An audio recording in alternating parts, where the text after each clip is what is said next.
Hello, I'm Reverend Benita Livingston, the pastor of St. Paul AME Church in Nashville. A lot can happen in a week. This week starts off with a celebration, a parade, a triumphal entry where everybody is praising your name. Oh, how excited they are that you have finally arrived. But then things change. You see the mess going on in God's house and you cannot believe your eyes because instead of it being a house of prayer, all kind of stuff is going on and you start flipping tables and putting folks out.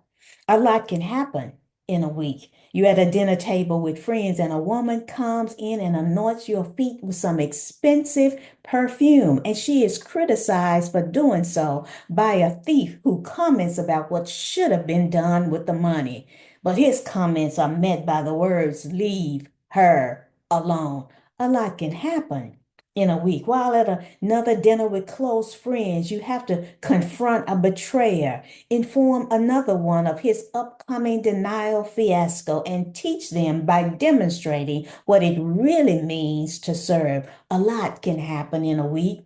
You then have to wrestle and finally surrender to the will of God. You're placed on trial, beaten, convicted, sentenced to death, and crucified. A lot can happen in a week. It starts with a parade and ends in a tomb. In between time, there is abandonment and denial and arrest, crucifixion, and death. This week is Holy Week.